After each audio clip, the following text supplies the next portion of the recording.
Hi everyone. So as promised, we'll make some vegan macarons. So I've got here ready some packaging for containing all the ingredients needed. There are three options.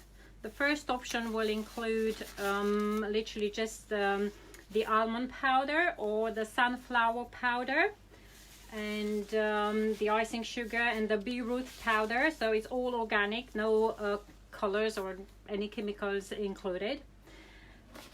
Then I've got the option 2, which contains also the parchment paper and the piping bag, and the option 3, which also includes the chocolate needed for making the filling. I'm just going to open the option 2, and I will use the ingredients. So the box comes with the instructions about how to make your macarons, of course. All you need to do is just to read through and follow the instructions, but I'm going to quickly do it without reading through it because we know already what it's all about. On the yesterday video, I've explained you how to prepare the protein. Can I have it from the fridge, please? So I need the protein.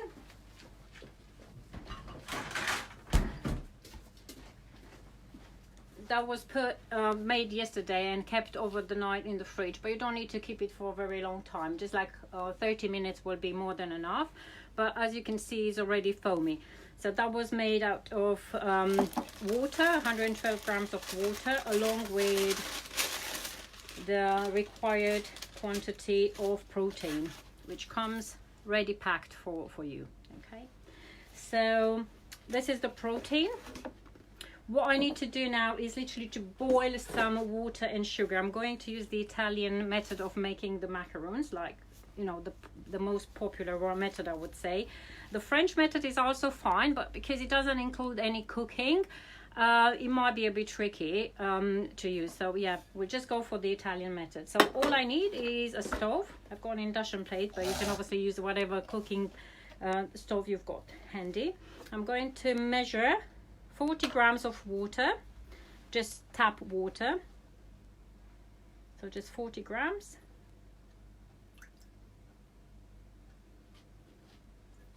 Okay, if you want to use distilled water, it's fine, but you don't really need to. Along with the 40 grams of water, I'm going to use 150 grams of caster sugar. I should have the right amount in here.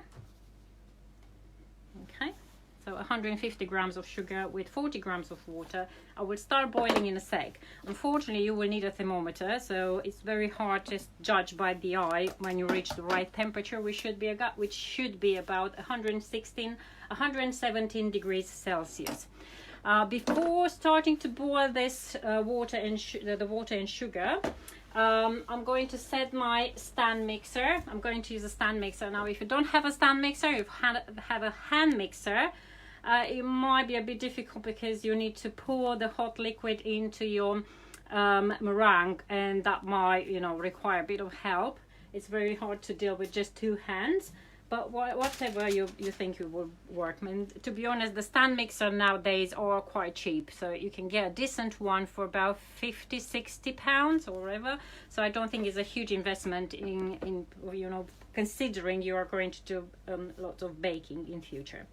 So I did say I've got the protein ready to be used on the side. So first of all, I will measure into a large bowl 40 grams of this protein. Okay, so just 40 grams. It looks a bit mucky, but that's the color of the protein. It's just water and potato protein. I've mentioned yesterday, in case that you don't have the potato protein, you want to use a different vegetable protein. The chickpea is perfect, so you can buy it from any supermarket. It's ready tinned, but that still contains a lot of water, so you will need to boil it to evaporate the water before using it. So you will end up reducing maybe like half of the amount of the tin. But yeah, that is another option for like a vegetable protein. So I've put 40 grams of my potato protein, hydrated potato protein, onto a large bowl, and then the rest should have about 75 grams left. I'm going to pop those onto my mixer. I've got the whisk attachment on. What I also need to add along with the potato protein is the xanthan gum, which comes already measured and packed along with the protein. So I'm going to pop this in.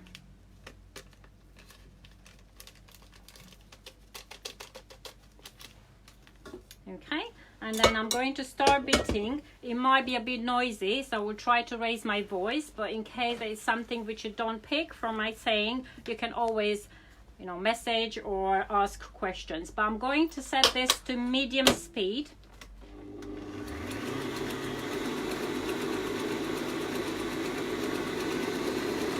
Now once I wait for this to get kind of a foamy meringue consistency, I will start boiling.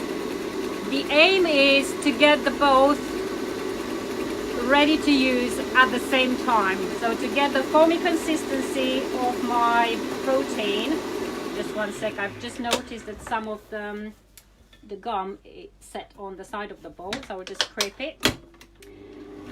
So the aim is to get the right consistency, foamy consistency onto my meringue at the same time when the temperature of my boiled sugar will be 116, 117 degrees Celsius.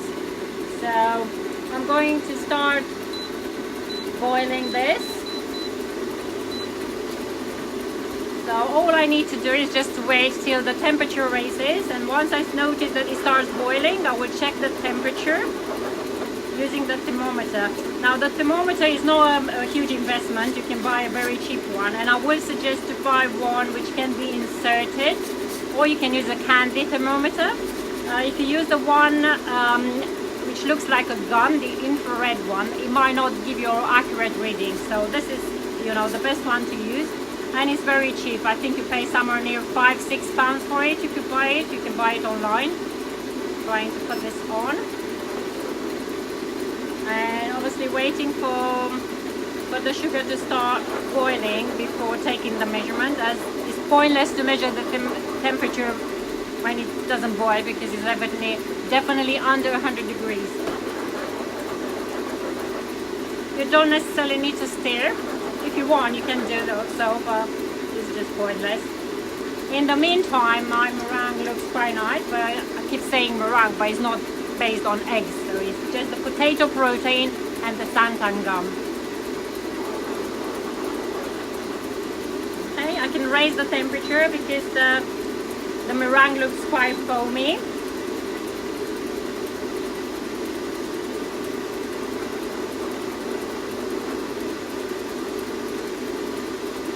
Okay, so it started to boil. So I'm just going to insert the thermometer and wait till the reading will show like 116, 117 degrees. Now if it shows 116, by the time you pick the bowl, you will turn up getting like 117, because the sugar will start cooking, will carry on cooking. The amount of steam will start getting lower and lower, because the temperature will, the water will start evaporating when it reaches over 106 degrees. Would kind of get rid of majority of the water. So I'm near to the temperature, is 112, going up quite quickly, 13, 14. So it doesn't take very long time to reach the correct temperature. In the meantime, the meringue looks really nice and foamy, and I will start pouring this liquid into a stream on the side of the bowl. So I've got 117 degrees, which is fine. So all I'm going to do, I will start just pouring this on the side of the bowl. I will also increase the speed.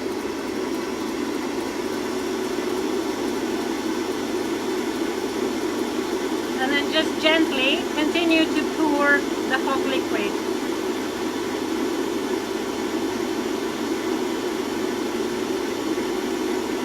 Don't do it all at once, because it's just going to boil your meringue.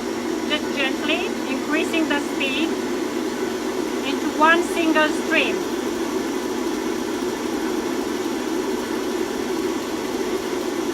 It will take you a few minutes, but not more than like 3-4 minutes. So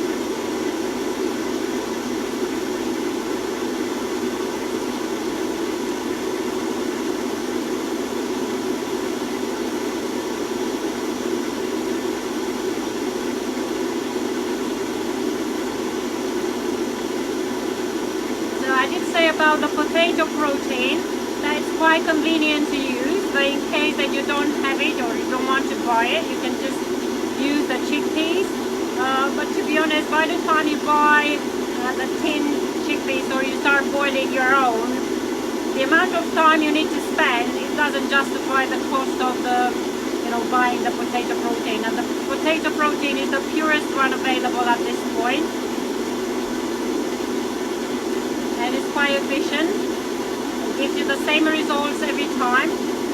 While if you start boiling, chickpeas by yourself, or boil the tins to get concentrated protein, it might vary. Okay, so I'm pretty much done with my hot liquid, trying to pour everything in.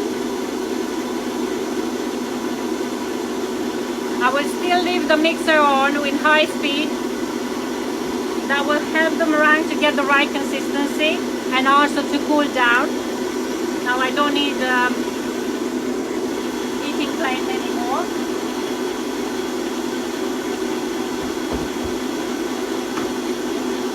And I will just need to kind of wait for the meringue to reach the right consistency. Now in the meantime, you do remember about the 40 grams of potato protein which we put on the side. What we will need to do is literally just to add the dry ingredients. Now there are two types of flours available at this point in the make your own packaging. We've got the almond flour, or we've got the sunflower seeds flour. This is just almond flour. So it's a mix of almond flour, icing sugar and beetroot powder, just because we want to keep everything pretty much organic with no chemicals or colors involved. This is just the beetroot powder, which will give us a really nice pinky color on the macarons. So all I need to do is just to open the pack and put the dry ingredients in.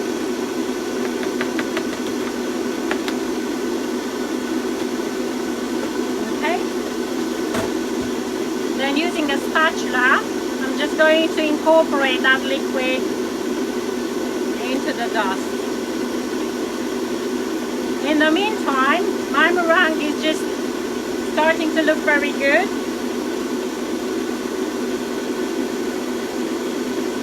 You see that has the consistency of a wet sand. It looks quite thick, like a thick paste. And it's got a nice burgundy color. The color will become lighter as we will bake the macarons, but you're still going to look really nice and pretty.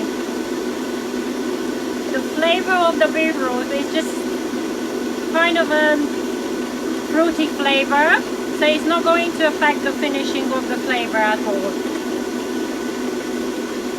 So nothing to worry about. Now I'm going to turn off and obviously lower my voice, otherwise I will, not sound quite nice. So you can see it's still soft and it's still warm. So I will leave it a bit for a few more minutes, maybe like 2-3 minutes. Again, high speed. So I want this to cool down pretty much at the room temperature. Whilst I can still feel the heat on the side of the bowl, that means it's not cold enough. Don't use the protector lid on your stand mixer, because that will just slower the temperature losing. So you want this uncovered so the temperature gets lost quicker. So don't put the lid on.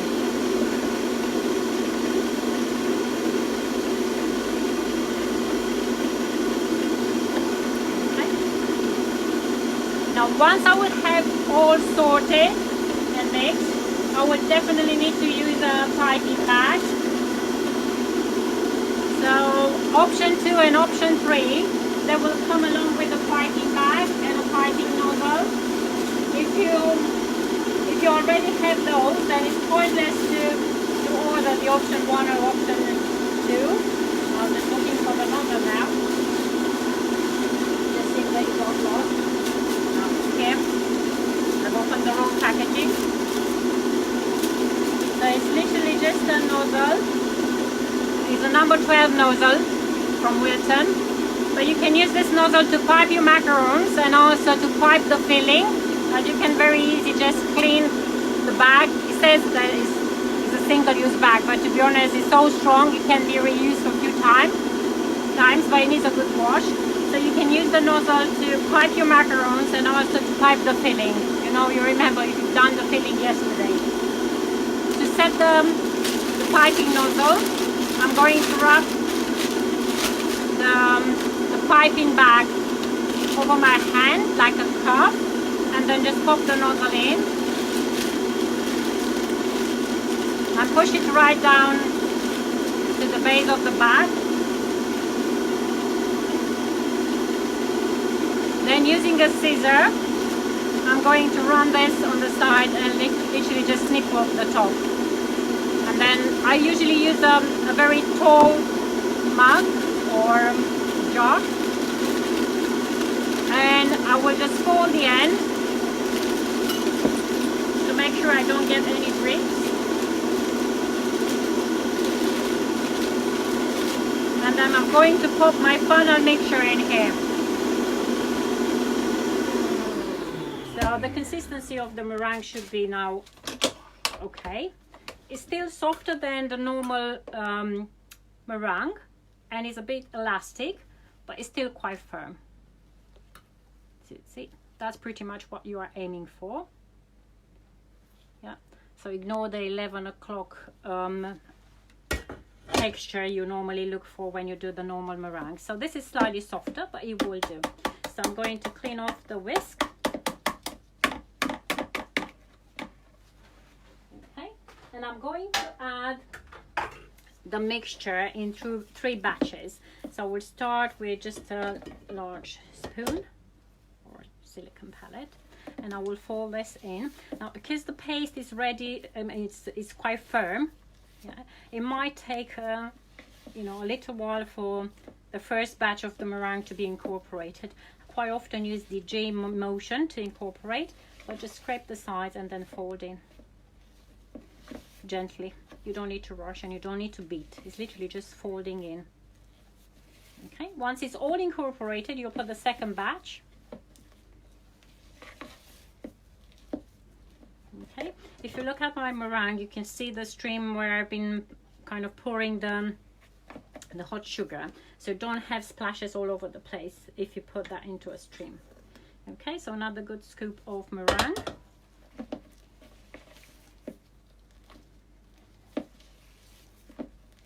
So I'm just going to carry on scraping the sides and folding in the mixture.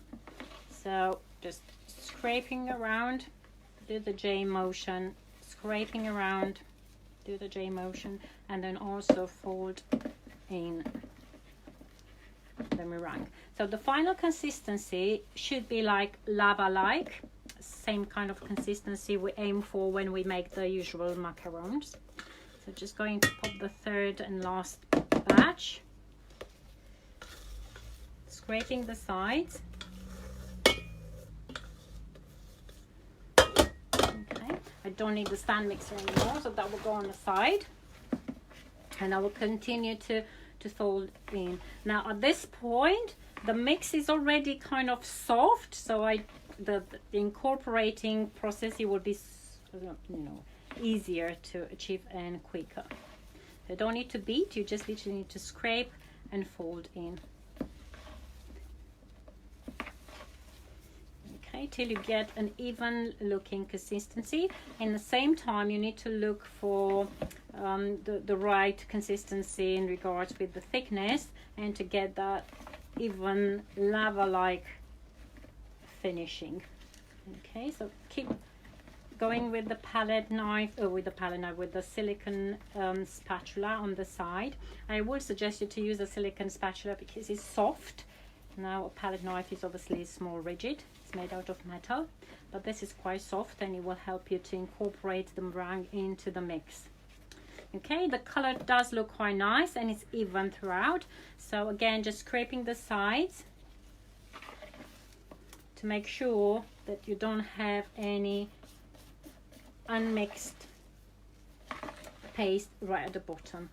So you will notice that the color is more vibrant if it's not already incorporated. Okay, that looks quite good. And also, you see, if I'm just spreading this on the side of the bowl, it starts running towards the center. So that means when I will start piping the macarons, they will relax and get flat. If it's too runny, then they will get flat too much. So we just practically want this mix to move, but not to collapse completely. So I'm going to scrape everything into this piping bag. Now, in case you don't have too many piping skills, I will suggest to do a little at a time, as much as you can handle with one hand. Don't put more than a full hand of mix into your piping bag. It will be easier to control. Because I've done it for so many times, obviously I don't get panic of having too much on my piping bag. But if you want to just kind of maneuver the bag more confidently, just put less into the bag. You can also cut the bag if you feel the bag is a bit too large in size. Okay, so that's all I need to kind of do to get my mix ready for piping. Now, to pipe the macarons, some people do find quite challenging in getting the same quantity in every single macaron. I don't get obsessed about perfection. If you do it, that's fine. You can just print out a template. I was actually just looking on my phone before starting the video to see there are templates available. Just put on Google templates for circles and you can get the right templates for different size circles. You can print out the sheet and place it underneath your parchment paper. Now, in option 2 and in option 3 of those ready made and prepare sets, option 2 and option 3 will already supply the parchment paper. In case that you've got your own and you don't want, to go for the option 2 and option 3, you want to stick with option 1, which doesn't include the parchment paper. Make sure you've got good quality parchment paper or silicone mats, because if you use baking paper, that is not good. The baking paper doesn't contain any wax and it will get soft, the macarons will stick. So you do need to go for parchment paper. So it's all set. I've got baking tray on place, which is again flat, and it really depends on the size of your macarons, the size of your tray, how many you will end up getting right at the end. But if you go for the typical size, like 1.5 inches, which is about 4 centimeters and a little, for each macaron, then you will turn up with about 72, 74, whatever. So you see, this is quite runny, starts running on the side, but if you start twisting, keeping the bag upright, then you will not get, spillages on the surface. Once you've created the right pressure into your bag, all you need to do is just to turn it perpendicular and try and concentrate and pipe the same amount at the time. When you finish piping, you just need to release the pressure and then just do a little bit of a flick, like describing a question mark. Okay, so going upright, I'm going to start squeezing, stop, and then do that little flick. Now, in case that you get the paper moving, you can put a blob of mix underneath the paper, and that will just keep things on place. Or you can use any kind of grease or whatever you've got handy. Okay, and again, keep this upright while you're maneuvering the bag so that you don't get spillages everywhere. Again, going on the top of the paper, perpendicular, get to the right size, release the pressure, do the flick. Go to the next one, squeeze, stop squeezing, do the flick. So it should work fairly, easy and quick, but it's a matter of practicing. So don't get panic if you don't get things right from your first attempt. Once you finish piping the full tray, you need to leave the bag on the side, and before starting to pipe the second tray, I will give a quick tap to the tray, or you can just use one end of the paper and shake, so to get rid of any potential air bubbles. In case that you can still notice the air bubbles on the top of the macarons, you can use a toothpick and tidy up the top, so you really don't want to get the tops full of air bubbles, but I will show you in a sec. Now usually those macarons will need to sit on the side and till the skin gets a bit dry and safe to touch. So when I say safe to touch, so if you touch gently, not if you dip your finger. If you dip your finger, it's going to get messy, but if you touch gently the top of the macarons, the mix will not come off on your finger. Usually the drying time is about 15 to 20 minutes. If you are in a rush, you can use a fan and then just blow the fan over the macarons, and that will speed up the process of drying. So the bag goes upright onto that support jug, and then you can either just lift the paper and just give a good shake by maintaining that end secure, or you can just tap the baking tray, whatever. In case that, as I say, you can still notice some air bubbles, you can use a toothpick, or say in my case the thermometer, and I can just drill. In case you see that's a huge air bubble, you can very easily notice those air bubbles. So in case that there are any, you can very easily get rid of them without shaking the tray too much or without moving the paper. Okay, so as I said, those will need to stay on the side for about 15 minutes to get safe to touch. If I would touch them now, obviously the mixture will come on my finger, but in about 15 minutes they will get that kind of a skin and they will be safe to touch. If you keep them to dry for a very long time, it's not good, because you pop them in the oven and they will be too dry and will have there will be no way to create that little foot on the macarons, so you can't really dry them too much. Yeah, so you just need to get it right. As long as you keep an eye, and once you touch, the mixture doesn't come off on your finger, they will be ready to go in the oven. Probably if you put the fan over, it will take about 10 minutes. Without the fan, depending on the room temperature, it might take like 15 minutes.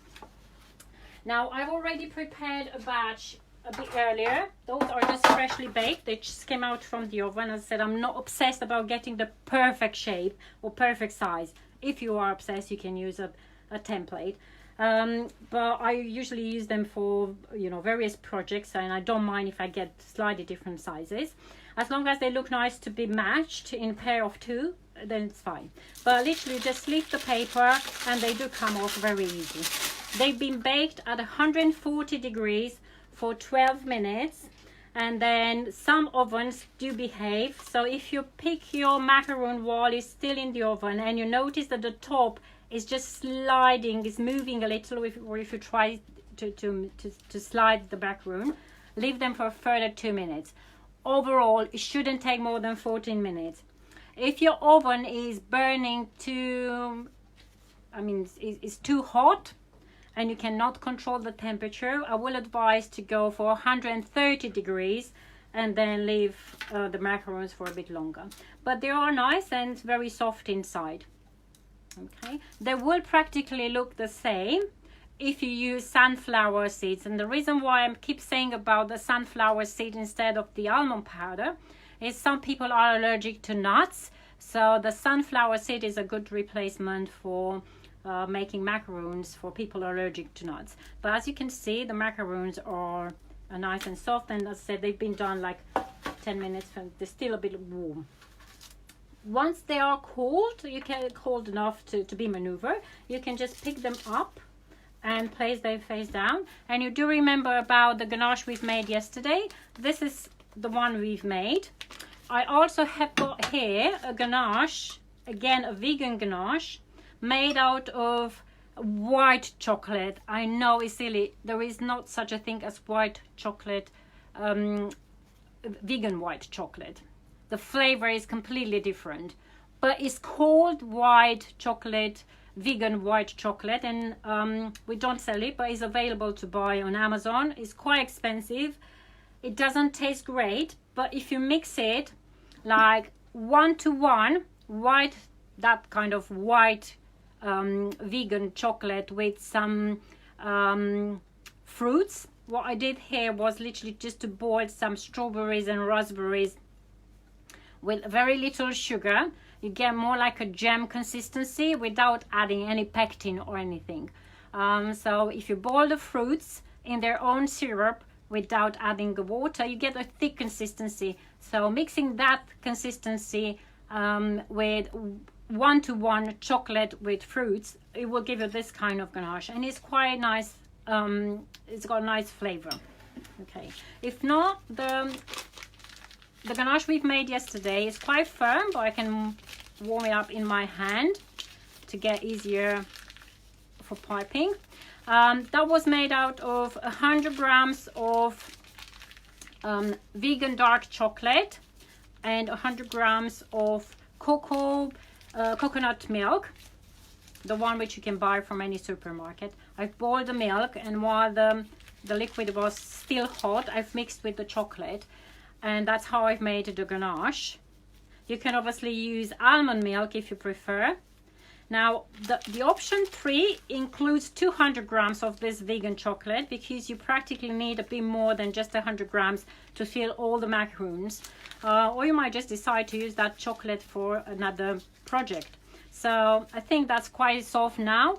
I'm going to start squeezing. I'm using the same number 12 nozzle from Wilton, trying to get rid of the firm ganache which is inside of the nozzle.